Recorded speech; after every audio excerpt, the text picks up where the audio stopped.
Hello, my beautiful friends. Gabe here from drumbeatsonline.com, and you have spoken. After my last videos of breaking down Travis Barker's drumming and Luke Holland's drumming, you've made it very clear that you want me to break down Matt McGuire's drumming. So, let's jump into it.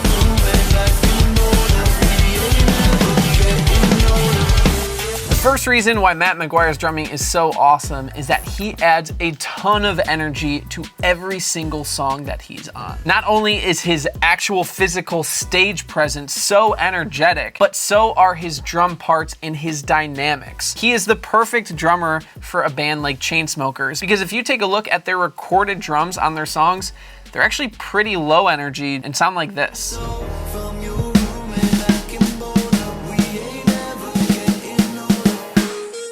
But because Matt seems to primarily be a rock drummer, he is able to add a ton of energy and his own style to these parts that really add a ton of energy to the overall song, and especially in a live situation. So let's hear what his take on this part was.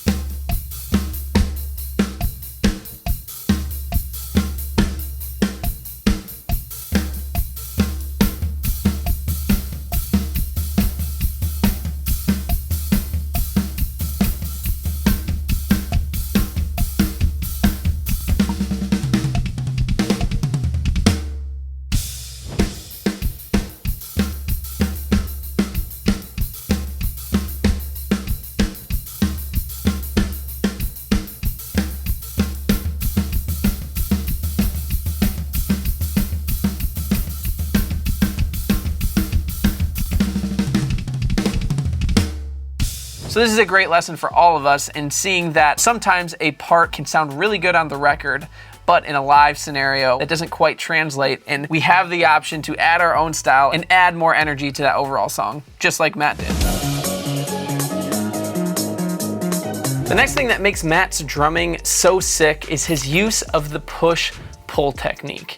Now, what the heck is the push-pull technique? Well, this is a technique that drummers use to get faster with just a single hand. So what you do is you place the stick between the first knuckle of your pointer finger and your thumb, and then you just let your fingers rest so that you have full mobility of your fingers. Push the stick down and allow it to come up. So very light on these fingers, but strong on the fulcrum. And then you are going to pull your fingers so that the stick goes down. So you're dribbling, you're pushing it down, you're pulling it up, pushing down, pulling it up. So when utilized well, this can allow you to dribble your stick at some insane speeds. And this is exactly what Matt does, and he utilizes this push-pull technique unlike so many other drummers. Some great examples of his push-pull technique are here,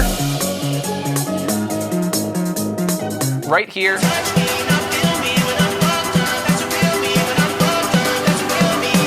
and here.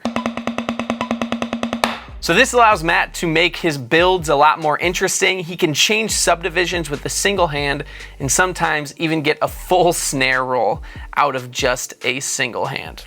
And it's awesome. So one of the things that makes Matt's drumming so cool is his speed. And his speed is coming from his control and his technique of his drumsticks. But the problem is so many of us drummers don't know what to work on to be able to build those things in our drumming. And that's why I created a free 5-part course that's dedicated to helping you improve your technique and speed on the drum set. It's called the Hand Speed Challenge, and in there you will learn the 4 pillars of hand speed with exercises on each one to help you improve your hand speed and technique in just 5 days. So click right up here to get instant access to that free course. But now let's check out this sick groove by Matt.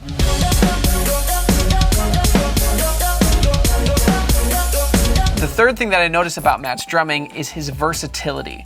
Matt is one of those rare drummers who is able to play heavy music with a ton of energy and hit his drums super hard and loud, but he's also able to go to the other side as well and play super groovy beats that just feel really good. The trap that a lot of drummers fall into is they can only do one or the other. They can either just play really hard and loud and high energy, but can't actually play a smooth pocket. And then on the other side, some drummers who have a great pocket can't actually lay into the drums and play double bass. But like I said, Matt is able to do both, and a perfect representation of that is this beat, where he's really combining kind of a dance feel with a double kick feel that you would find in more metal music. And with that, you get a really cool beat that sounds like this.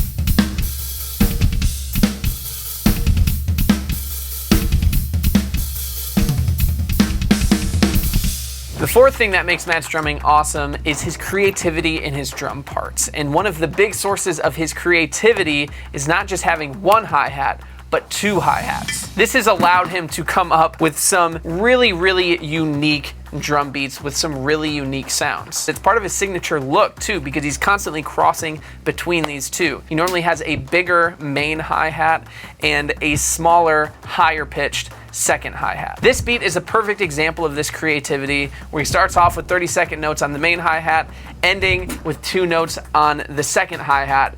Then throughout the middle of the groove, he's sticking with this one, and then towards the end of the groove, he's sticking with the second hi-hat. When we put it all together, it sounds like this.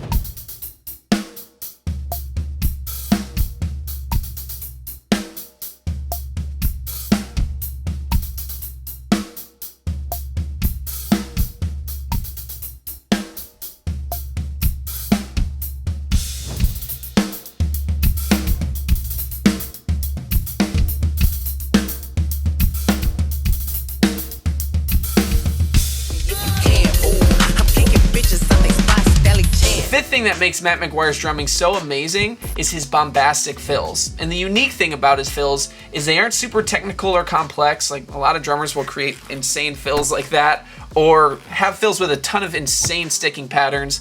But Matt will take simple patterns like single stroke rolls, right, left, lefts, and double strokes, and create an insanely bombastic fill that he applies to the kit in a unique way that sounds awesome, like this.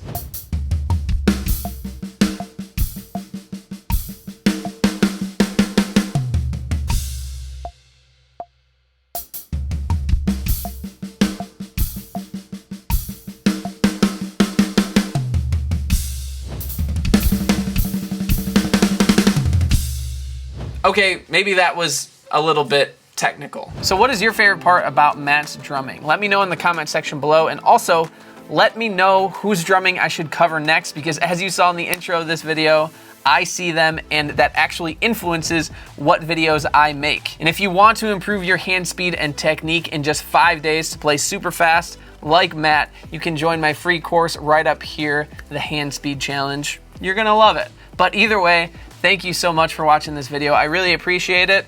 Stay true, and I will see you very soon. Bye.